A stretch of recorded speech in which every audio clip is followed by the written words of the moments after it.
But here we go. I'm going to invite the panelists on stage as I introduce them, the leadership panel. I'm going to have Rahul Roy-Chowdhury, the product manager, director on Chrome. If you want to give a wave as you enter the stage, that's this guy. We've got Darin Fisher. You don't have to come on one by one, but you can if you want. You get a certificate. You all get a certificate. So Darin's the VP of Engineering on Chrome, who you'll recognize from the opening of the conference. Avni Shah, VP of Product Management on Chrome. Grace Kloba, the lead engineer for Chrome on mobile. And reprising his role of Greg Simon, it's Greg Simon, Engineering Director on Chrome. And I am Jake Archibald, the Chief Vice Director of important Jake business. Just promoted. Yeah. So you've been posing questions to this panel throughout the last couple of days, but please don't stop there. Chris Wilson is monitoring this document and is able to feed me information using the power of the internet. You can add stuff onto the moderator panel or just tweet it. But of course, we have the dreaded microphone in the middle, so if you want to queue up there, we can get questions going live as well. Right, let's move on to the first question. So, Chrome packaged apps and especially extensions are a really popular part of the desktop browser. When do we get them on Android? I'll take that. There are a couple of things. So Chrome apps can be ported to Android and iOS through the Cordova framework. And so that continues. It's been supported for a while, and we'll continue to support that. Chrome extensions are not something that we have ported to Android or actually any mobile platform. And we have no plans at this point to do that. And if you guys have compelling use cases and you want to talk about why this is something you'd be interested in, I'd love to hear more. But no plans as of now. So is there anything specific that's holding us back on particularly extensions? I'm not saying I want ad block on my mobile because that would be bad. But I do. No, that's true. There is one technical reason, and that is RAM. Chrome uses a lot of RAM, of course, and the thing about extensions is they will inject JavaScript in the page, and suddenly V8 can't collect because the structure that the developer thought they had freed was now being retained by an extension, and this kind of snowballs. And then there's lots of RAM, and it's used, and it's like unknown what the actual problem is. I suppose we saw Firefox go through this. People would start to say Firefox was slow when it was very rarely Firefox's problem. It was actually extensions that were making it slow. And I suppose on mobile there's less wriggle room there. Whenever a family member comes up to me at Thanksgiving and says, Chrome is running slow, I instantly open up an incognito window and say, okay, try it now. Yeah, I just want to add what Greg said about the memory. So for Chrome, like a render process, browser process, and all the extensions run in their own process. And then on mobile, you just cannot have all this process in the foreground without being killed. So we try to make the Chrome run as best as it can for the user. So V8 was, I think, an absolute revolution in terms of JavaScript performance. But today we're seeing more ES6 features in Firefox than Chrome, certainly in stable, not behind flags. What gives? Well, it's true. We are a bit behind in ES6 features in V8 when you look at other browsers. But if you look at what we've done over the past 6 months, we've changed our game a lot. We've shipped maps and sets. We have a team up in San Francisco that's implementing classes in JavaScript now. So you're going to see that at some point. But remember, V8's priority first is about speed, and the speed games in JavaScript have not let up, and we continue to invest heavily in that. That's very important to us. And shout out to ChromeStatus.com, where you can actually see the set of ES6 features that are currently implemented, like lexical scoping and so on. Yeah, exactly. Yeah. Chrome, yeah. So what question to the audience, what ES6 features do you think we should be giving priority to? What's your favorites in the new set of JavaScript? So promises are arrow functions are underway. Yep. I'm sorry, what was that? Shout that out again. Generators just landed. Yeah. Generators has just landed. They're in. Yeah. Woo! Way to turn that question around. Yeah, Joe, I'm completely fair. When I said that, I was like, someone say generators, because we have a good story there. I heard someone say modules. I would also love modules too, but the spec is like kind of all over the place, and so we want to let it, stabilize a bit first. Yeah, I mean, to echo what Greg said, we really want to be very thoughtful as we're extending V8's capabilities, because we have to be very focused on making sure that we're putting out high-quality implementation, performant implementation. A lot of times when you're adding these features, you're adding complexity, we want to do it right. So it takes time to do it right. Yeah, and someone said promises as well. We've got promises in stable, but it's really fun when you mix together generators and promises, because you can write what looks like sort of synchronous code or a very simple flow. So that's really worth checking out. And for me, the ES7 feature I want is async functions, which kind of makes that part of the language. You get to await a promise, and it will sort of asynchronously pause the execution flow. It's absolutely brilliant. Anyway, sorry. Hi, guys. So Chrome DevTools, they took what Firebug started and kind of ran with it. And I don't think it's biased to say that it became the definitive web debugging tool. But now Firefox and IE have caught up, and they're innovating. What are we doing? So I'm extremely proud of the Chrome DevTools team. Every time I open it up, it seems like there's something new there that is like magical. It's really amazing. But of course, with all these features, it can be hard to find what you're looking for sometimes. If we talked a bit about this at BlinkOn 2 weeks ago, where we talked about what the big projects we were going to do in Blink in 2015, and one of them is about really informing you guys as developers as to when you make your frame time, meaning you're able to do all your layout, painting, and JavaScript in less than 60 milliseconds, or when you don't. So look for things in 2015 around more notifications about when you're sort of falling off of, going off of the weeds, so to speak. Is there anything like specific in terms of sort of mobile or performance that we expect to see in DevTools soon? Is it, do you have a particular? I suppose like if I'm like a lot of no, okay. Well, no, but I mean, like, much of the work of the web platform team over the past 9 months has all been about just doing less. We want to get out of the way so you guys can run as much JavaScript as you want, which is sort of a joke. But what's most important is we want to get out of the way so that when something is slow, you can fix it, and you don't have to rely on filing a bug and 12 weeks later some kind of release. We want to give more power to you. So with DevTools, I find like when I'm using OS X, which is the operating system I use day to day, I find that there's a lot of amazing features there with zero discovery. I keep promising myself I'm going to spend a day just holding down the Option key and clicking everything to find out even more stuff.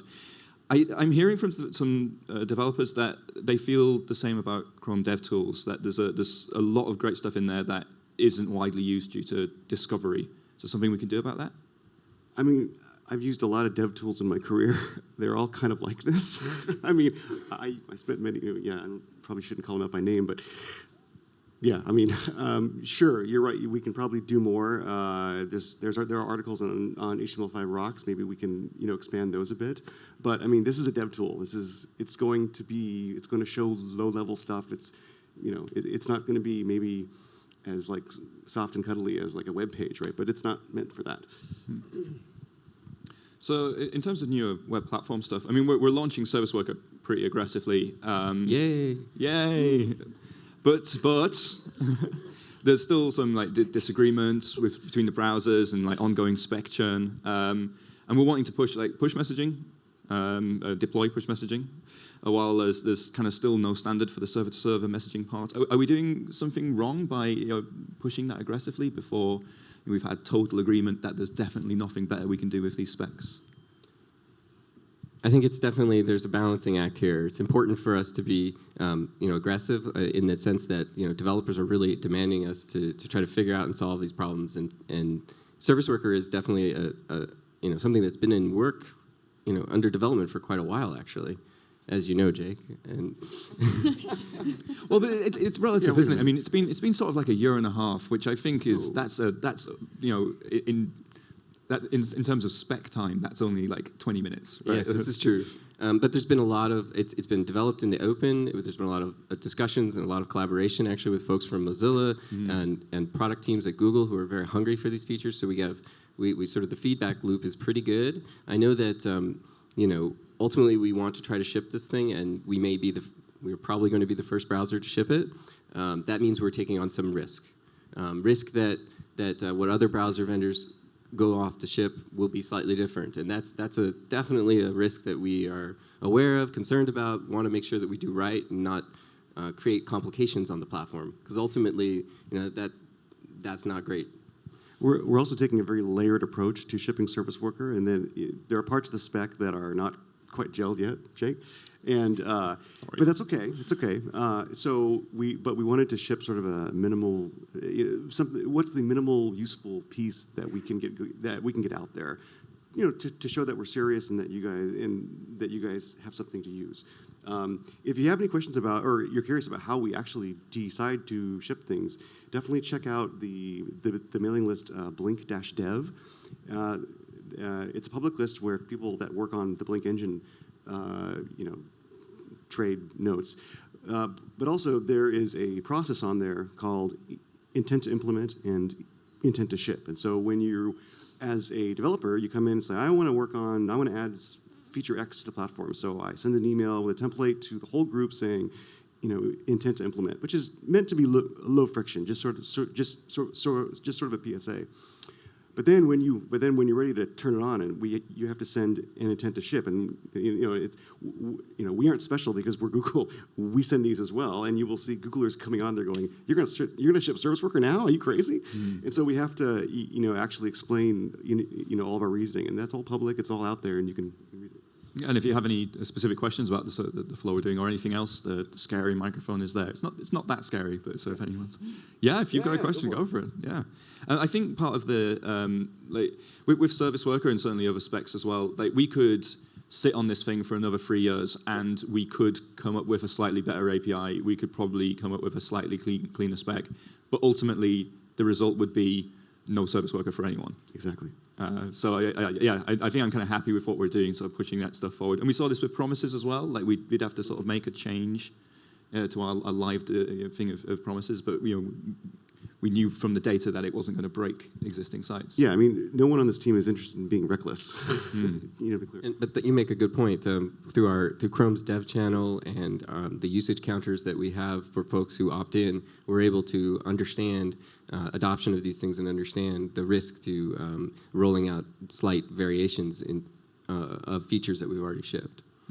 And you can see these kinds of changes being announced also on Blink Dev, and people, again, are trying to be very thoughtful of the impact that may have. Cool. Good question from the audience? Yeah, I'm a beginner. What is the best web application editor do you recommend, especially for Chrome? What is the best web editor? I really like using Vim, but anyways.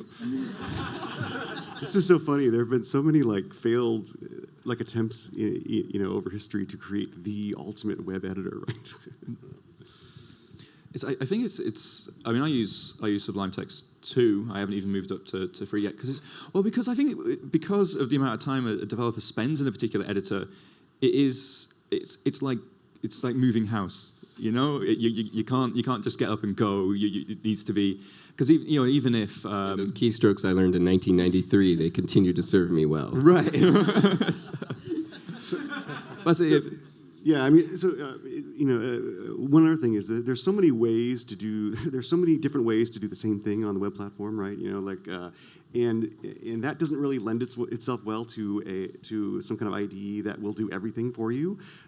Usually popular IDEs, take you down one path, and the web doesn't really have much of that, right? I mean, it doesn't even have a theme; it just has sort of a white rectangle.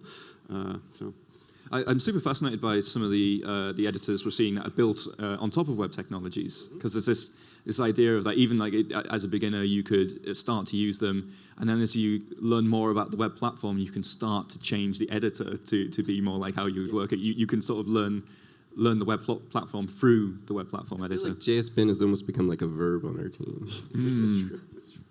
Yeah, I love JSBin.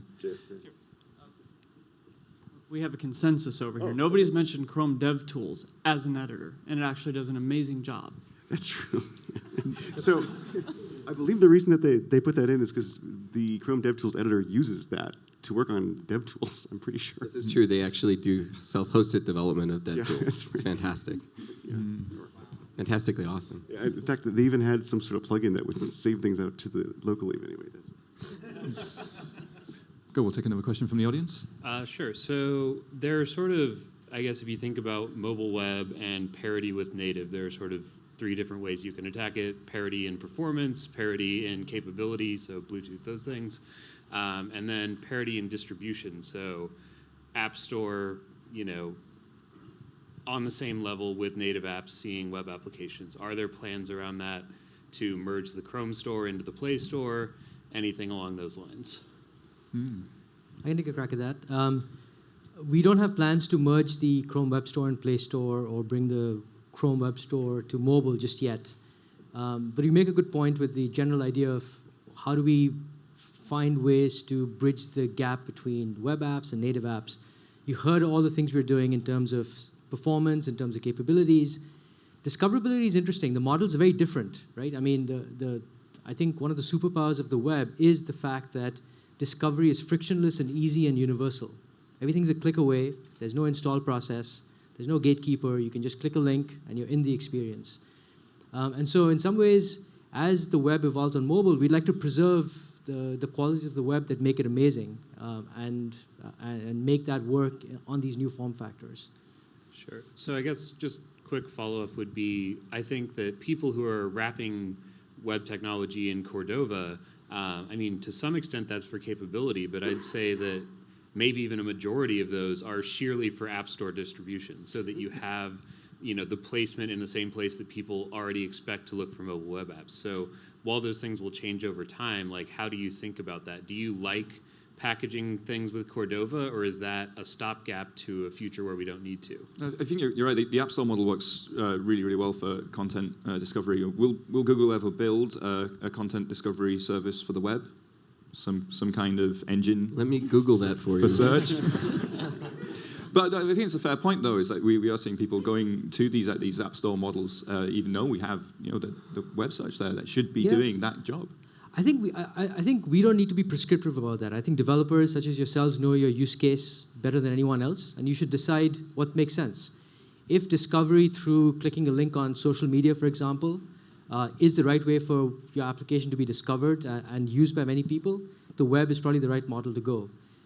If you value the packaging aspect of the store, or you feel like you will get a chance of being retained on the home screen by the user and thus get higher re-engagement, the store is a good model to consider. So I feel like there is no one-size-fits-all. One of the themes that you heard yesterday was that we've seen increasingly that the store model and app installs on the home screen are great for a small set of head applications, and people engage with those applications with high levels of engagement. But for the long tail, it's not clear that you will get the engagement that you're hoping for potentially if there's many other apps installed on the device. And for those users or for those developers, maybe the web is a superior model. And so it kind of depends on a case-by-case basis what the needs of your application are. And I just want to add on that one is like Chrome for Android, and think also Chrome for iOS. There's a i2 home screen. So if the user really want to use the website all the time, they can easily add to home screen and easy to access it. So. I think another one of the things that people like about the Play Store is it provides a really low bar to monetization. What can we do to make the web competitive here? Yeah, it's a good question. I'll take a stab at this, and other people can jump in. So payment models and monetization, clearly important for the mobile web. I think it's a huge pain point for all of you. It's actually a huge pain point for our users, too. There's a bunch of different solutions out there. A lot of people are actually interested in this space, and there's not one clear answer here yet.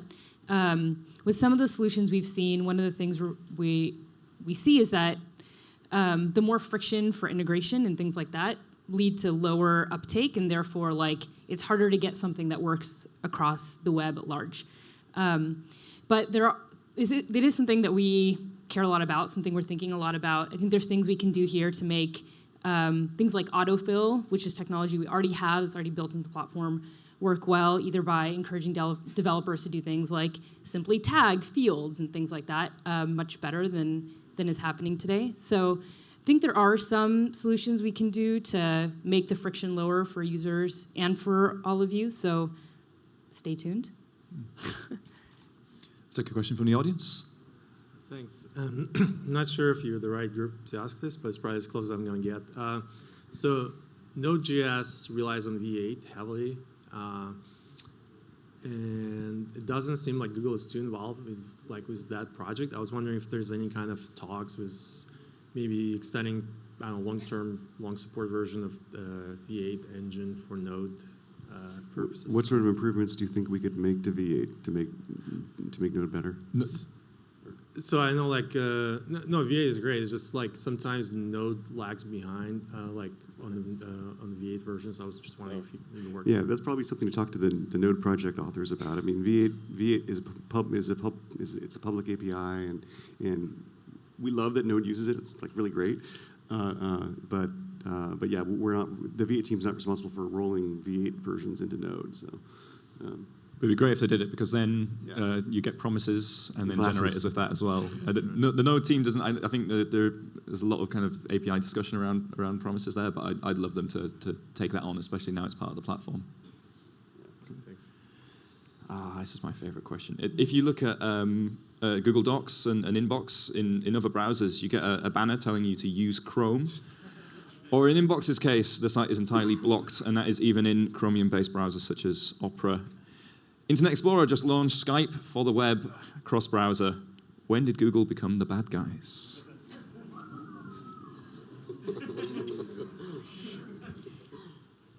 Look, Can we debate the premise of the last part of that question?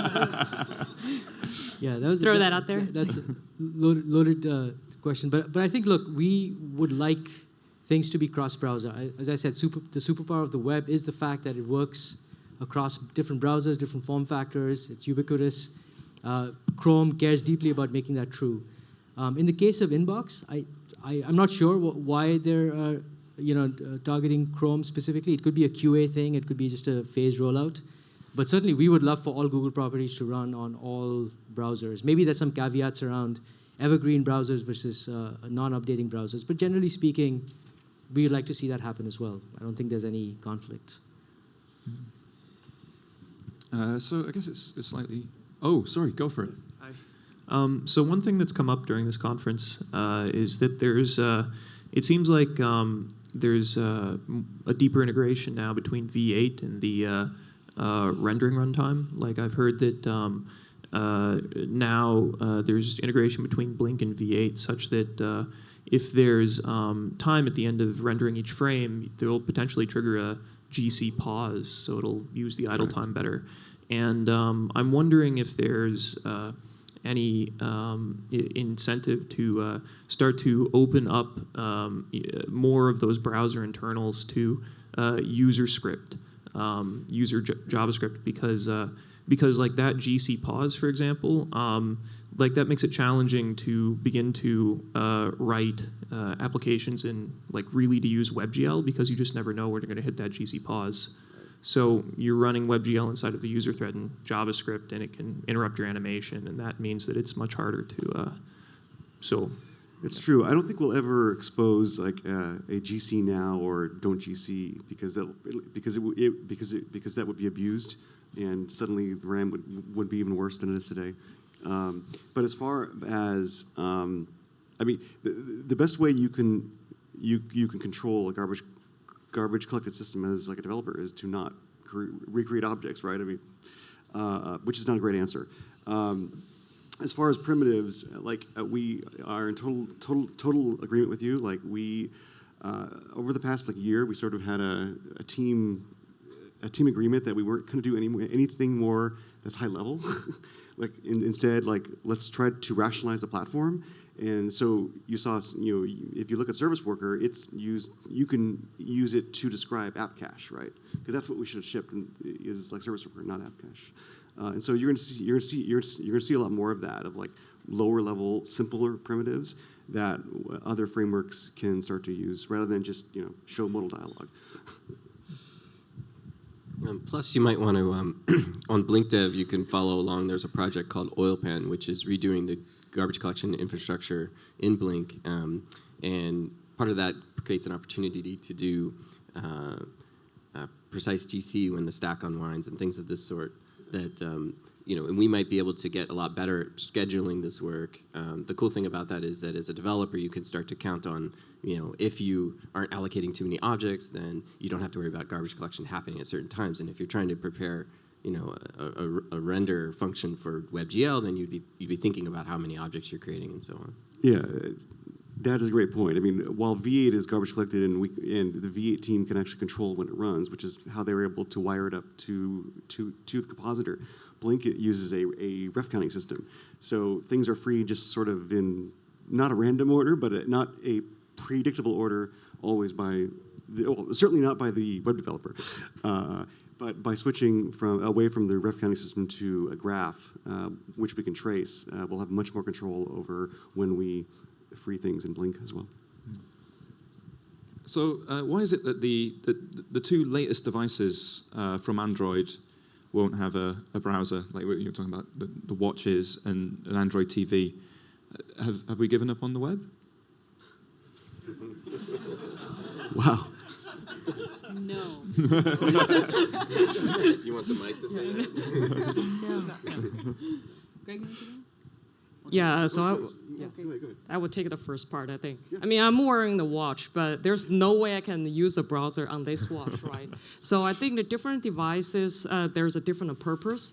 Watch is more of collecting the data and also for the notification. So for example, our Service Worker is going to be able to let the site pushing the notification to the watch, which is coming in the, I think, M40 frame. 41? 41? Okay. Push? Yeah. Push notifications, Sometimes, yeah, push notification when it's coming. So for the TV there's no browser, but there's another Chromecast, which is old browser. All you get is a browser, right? Yeah, I mean, I don't think of like a measure of Chrome's success that like actual binaries aren't really. I want to make sure that you guys can reach all of these devices. And a lot of these devices can be used in conjunction with other devices. The watch is most certainly a companion device, and so. So, this is a question coming from Twitter, and it uses words longer than I'm normally used to. How do you reconcile philosophically with material design potentially limiting the future of UX by becoming the de facto root of it? What? Yeah. Really? That was a lot of words. Can you read that again? Yeah. No, I don't think I can. I was so happy to get through it once. Okay, I think what the question is if material design becomes the standard for design of the web, are we losing innovation in designs? I think this came up in the material design panel at the end, which I luckily cut the end of, so I'll just repeat what they said, which is that material design provides a framework for building your applications, but it doesn't necessarily limit differentiation, right? And it doesn't limit what you can do with your application. It's just trying to give you building blocks and starter blocks for building beautiful apps. So I think it's an important toolkit, but no, it shouldn't limit innovation. Yeah, it's totally optional, and Polymer is totally optional. When you sit down in front of Xcode for iOS or Eclipse for Java, you have a theme, you have some kind of opinion of how things should look. So you can always choose to go off and just draw your own stuff, but the web doesn't have that, right? It's just white, and so this is a theme, and it's something. Okay, so next question: what is the future of Dart? It feels like it's in a kind of limbo at the moment, which may be putting off people who are looking for something like it. Are there plans to add the runtime to Chrome? So nothing new to say about the runtime, but the Dart team is very committed to Dart2JS. They're rolling out a bunch of new enhancements like incremental compilation and so on. The Dartium project, which is there for developers to have faster turnaround for development. The Dart team is very committed to helping make the Dart development process great. So that's pretty much it, yeah. And when will service workers come to the web view on Android? So when will native apps be able to leverage the power of the service worker within them? Well, we are working on it. Yeah, that's definitely true. And the web view does auto-update. Yesterday, that got a round of applause. Are we just going to run for that for the rest of the panel? We'll just keep saying, the web view auto-updates. The web view. Oh, no, I'm not going to do it again.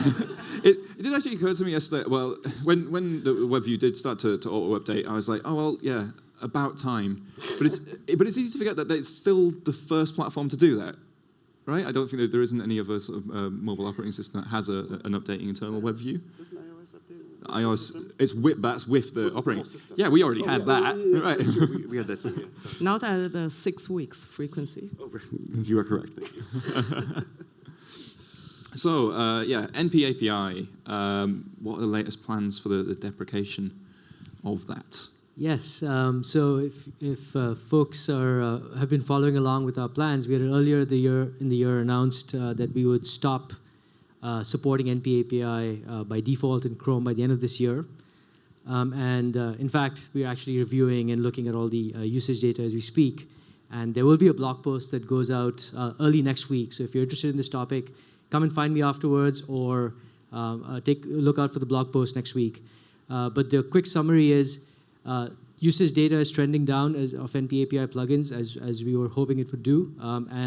But I think that we need a couple more months of enabling it in Chrome just to make sure that the last few developers who are coming in hot are able to get their changes in place. So it's looking like we will keep it on for another few months into 2015, but then turn it off by default in a couple of months after the end of the year. So that's basically the one slight tweak to what we had talked about earlier. But Chrome has its own sort of internal version of the Flash player, so removing NP API isn't going to stop Flash. Is that correct? That's correct. Flash is separate from the NP API deprecation. Yeah, Flash works on Pepper, the Pepper API, which there's a funny story about. You know that little volume speaker icon that everyone was so excited about? Mm-hmm. Yeah. We can't do that with NP API. Really? We need it, yeah. Yeah, because Pepper is actually a plugin API that can be sandboxed. It's also the basis for native client. But because it's sandboxed, it means we can actually know when the thing is playing audio. So if we lose NP API, what is that in terms of actual things on the web? What are people going to see disappearing? So malware. Go ahead, sir. Malware. Well, not much. I mean, we've seen the trend down in usage, and typically speaking, people have moved to the alternatives to NP API. If you're using NP API plugin, many people have moved to native client because they found that the native client API is built on top of Pepper, PP API, gave them the API surface they needed. In many cases, actually, Chrome extensions that used NP API were using it to communicate with a local executable, like on Windows. Just like you can imagine a messaging app that from a web page, an extension can launch a native executable to bring up the chat window. So we introduced APIs in the Chrome extension system to handle those specific use cases. So for example, there's a native messaging API. So if that was the only reason you were using NP API, you could just move to the native messaging API and you'd be fine. And over the course of the year, developers have been sort of gradually migrating using all of these different techniques. And there's an NP API deprecation guide as well. If you just search for NP API deprecation guide, you'll see a link to it which explains all of the different ways people can do this. Yeah, there are paths for this which are even easier than what you were doing before. Like we had a music company, right, that had an NP API plugin to talk to their guitar over USB, and then they just switched to the Chrome.usb API, which is easier. It's not C++ anymore. It's just JavaScript, and it worked. And WebRTC support has also helped a great deal. Yeah. So beyond mobile, what do we see as the next big thing? Is the desktop dead? Are we just concentrating fully on mobile now? The desktop isn't dead. on Chrome alone, we have more than 750 million users on desktop, and that was a stat we announced, like 18 months ago, so I'll leave that there. But it's not where the growth is. Like, I think Anderson Horowitz just released this slide deck in the last couple of weeks that showed the next billion users to come online are all going to come online with smartphones. And what's interesting is that they're going to come online with smartphones, and that's going to be their only device. It's going to be their first interaction with the internet, where for many of us, and like for the developed markets, like the smartphone is second to the desktop. So that's going to be an interesting trend, I think. This is going to be people's first interaction with the internet and the web on a smartphone device. And what's also interesting is a lot of these users that are coming online in emerging markets where things look very different. There's flaky connectivity or low bandwidth or high data costs. Phones are not necessarily as powerful. And so we have to think about what should we do with the platform and the user experience to actually make it a really good experience for those users. And another trend we're already seeing that I'll mention is just the cross-device trend. So people are using multiple devices, well, at least here in developed markets, but also if you think about the emerging markets, they'll start with the smartphone and probably extend to other devices over time. And so how can we make that experience better? And Chrome is in an interesting position to do that because it crosses all of these platforms and can actually help with that. Yes, so HTTPS is really important, but developers still find it hard and expensive. And Mozilla are launching their own certificate authority. What's Google and Chrome doing? There's your answer, everyone.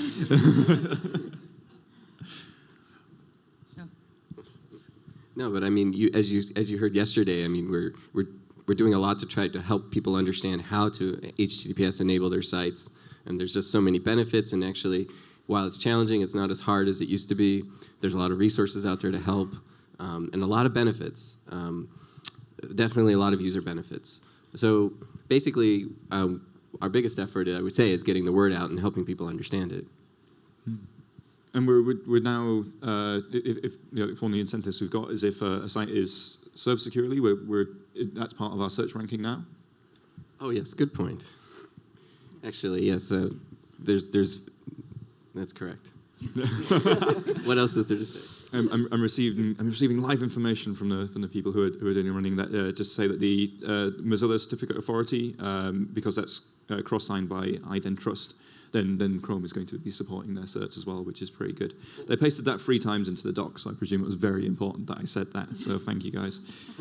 So cross-browser HTML5 video codec support. It's been in a pretty messy state for a while. Are there any plans to help standardize this? Why didn't we turn off H.264? Because we've got our own format. Things are definitely messy in this space, and that's definitely true. I think our approach has been through the efforts with VP8 and VP9 to try to push forward open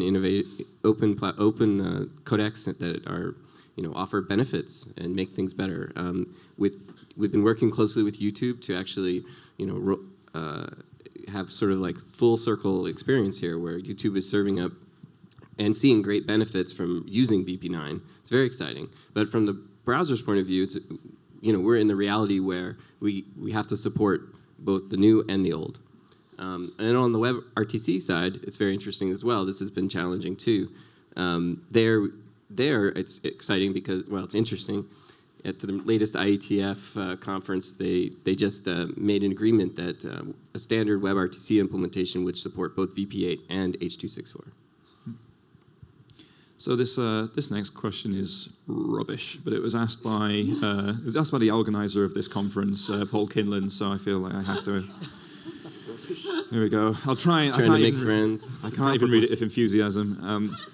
What are the top 3 priorities for Chrome? Not 2, not 4. Give me arbitrarily the top 3. All right, I can take a stab at it. Even though it is Paul Kinlan. Should we even answer the question? So the top one is kind of the theme of the conference, making the web platform great on mobile. You heard about all the things we're working on to that end, performance, capabilities, and so that's a core priority for us for 2015. The second is to make the user experience on mobile devices better, and specifically to kind of blur the seams between the world of apps and the world of the web. And yesterday you saw some examples of that with the recents menu in Android L, where there's a single place to go back to open Chrome tabs as well as open applications. So users don't have to deal with the complexity of, did I open that thing in a browser or was it a native application? And so that complexity is taken away. And so there's much more work to be done to make that user experience seamless. It's a big focus for us.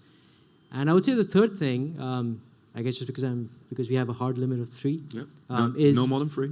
Is Chrome has some core principles: speed, simplicity, security. They were the principles we launched with from the first version of Chrome. And so everything we do, we want to make sure we stay true to those principles. And so that is just underlying everything we do. Speed, simplicity, security will always be a big priority for us.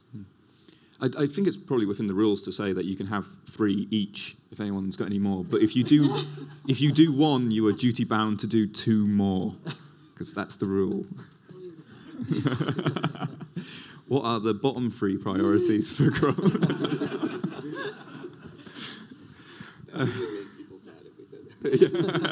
Well, what are we deprecating? Chrome apps. Wait. So there's intent to remove. There's some intent to remove threads on BlinkDev that can tell you what we're trying to kill. Supporting NP API forever is not a high priority for the team. XSLT, I guess we're trying to move to get rid of that. That actually gets some people upset. So. That actually gets some people upset. I went on an XSLT training course when I first left university. I want that to die. I wanted to kill it for just a horrible week of training I went through, and then it didn't help my life at all since then. Yeah, we've been having a very lively debate on BlinkDev about there's some people that want to take it out and make it some sort of thing that downloads later, and then but that Yeah, we should do that. I think that's just from a dark time of the web where I kind of think that the way the web was created at that point was it was just a load of old men with beards sitting in a teepee, and someone would go, we need a way to transform XML, and one of them would go, we'll do it in XML. So Chrome apps and APIs. Chrome apps and APIs has a credibility problem since. Sorry. Oh my god. I'm so jet lagged. Chrome apps and APIs has a credibility problem since few Google properties actually use them, even for no-brainers like notification support. Are we in for the long haul with Chrome apps? Yeah, we are. So there are a couple of Google properties that have built great Chrome app experiences. Play movies, for example, and play music. Unlike many other sort of platforms, the Chrome app platform is really the native development platform for Chrome OS. And so Chrome OS has been doing great, particularly in enterprise and EDU markets. And so if that's an interesting segment for developers or for any of you to target, I think you should look at whether a Chrome app is the right choice for you. The other thing I'll mention is we love the web. Chrome OS loves the web. And so Chrome apps was not meant to be a place where you would build an application if it could work well on the web. It was meant to be a place where you could, you needed to do something that wasn't available at the web maybe at the time, or maybe the security model wasn't exactly right. An example of this is Chrome apps has had a Bluetooth API for a while. So if you needed Bluetooth access and you were targeting Chrome devices, Chromebook devices, that was really the only way you could do it. We're working on bringing that same API to the web. You heard discussions about that earlier. But it takes a while to understand the security model and the implications of it. But Chrome apps are here to stay. Chrome OS is something we're very committed to. And this is the native platform for Chromebooks. So we're approaching the end of the set of questions we have. We've only got a couple more left. So yes, if we have questions from the audience, we will take them. If there's any answers you've been unhappy with that you want to pressure these guys for anything, that's okay. Please don't fire me. We'll go to the audience for a question. Yeah, can I follow up to that question? Once there is permissions, service workers, manifest, and all that, is there still a future for Chrome apps? I think the the line we want to make is that if things work well on the web, even for Chromebooks, we'd like it to be on the web. I think the web is the right experience for all the reasons we talked about over the last couple of days. There may be some cases in which having your UI, for example, be in a browser tab is not the right experience. Maybe there's an API that's not available on the web. Maybe the packaging model is superior just based on what you've done in the past or your skill set.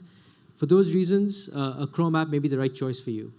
And so we will continue to support Chrome apps, and we'll continue to make sure that Chrome OS always has a native platform that developers can target. Imagine in the future, for example, that there's a new Chromebook device that has a new sensor, for example, and you want to understand how to get data from that sensor. Chrome apps will always be the way you can target all of the capabilities of those devices. Whereas on the web, it may take a while to get to that point. Yes, but it should be much faster on the web, and we're trying to do that with things like Navigator Connect and permissions. But totally, I agree. I suppose things like Chrome apps become a good sort of testing ground, don't they? For not only how an API like for a particular thing, maybe say Bluetooth, how that would look, but it's also a good test to see how much usage it gets, and that's good feedback for us to see what should be pushing to the web platform. Yeah, not only usage, but also just the technical challenges that the Chrome apps team has faced is really informing a lot of the work that's happening with all of these with Service Worker and all these new APIs coming to the web as well. Mm. Interestingly, some of the same people who have worked on Chrome apps and are working on Chrome apps are also contributing APIs like Bluetooth and like push notifications and things built around Service Worker, because this is a space that they've been thinking about understanding in the context of Chrome apps, but they can also apply that understanding and experience to the open web, and we're very excited about that. I think that, to me, Chrome apps serves this distinct place. It's been this place where we've, like Rahul said, we've been able to put out features quickly, and in the context of Chrome apps, the security model is different. It allows for just these sort of things to work simply. But we are very committed to trying to find ways to bring a lot of this functionality to open web to allow people to take advantage of device capabilities and so on. So are there particular plans to standardize things like Chrome.serial, Chrome.Bluetooth Low Energy, .USB storage, the rich notification stuff? I think we're taking these sort of, gradually and thoughtfully. I think I heard Mike put it well earlier, where he said Bluetooth is one of the hairiest ones to get right. If you can get that right, the other things will kind of fall out, and you'll find a pattern that you can reuse. So Bluetooth is the one we're working on currently. I've seen some really interesting work by Scott Jensen, who's been looking at the beacons. Beacons. Thank you.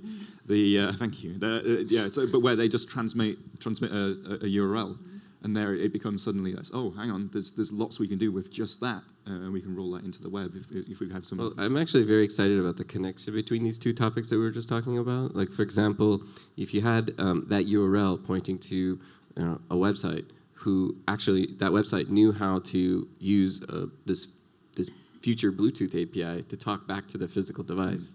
You can start to imagine some possibilities here.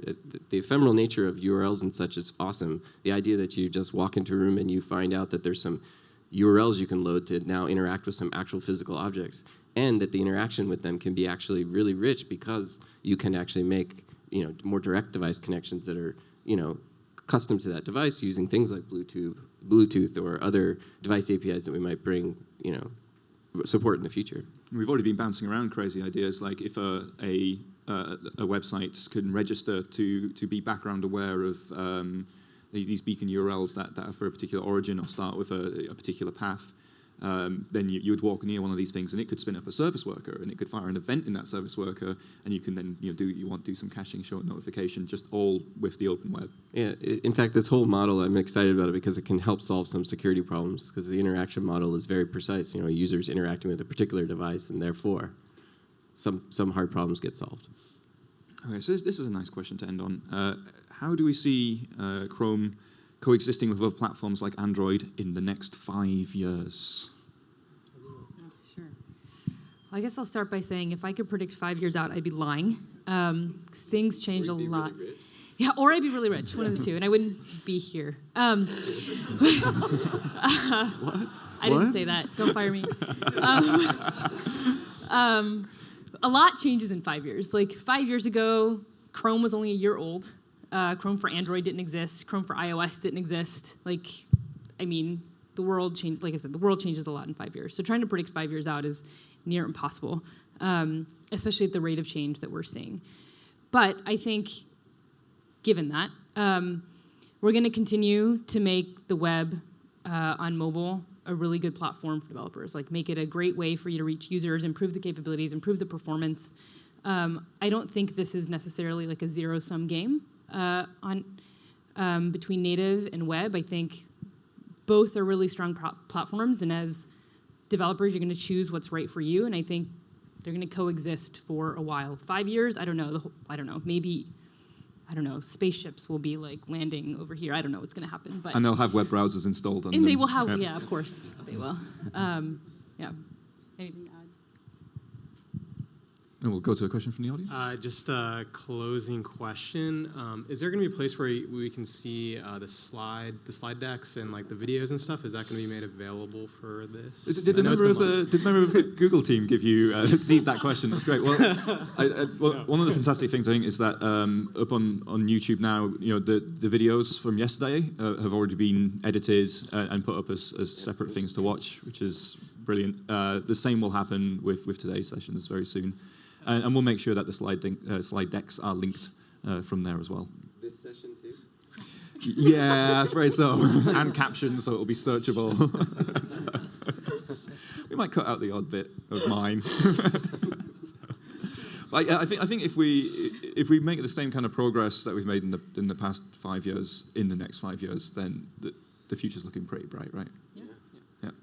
Cool. Well, that seems like a great place to end it. A huge thanks to the leadership panel. Thank you.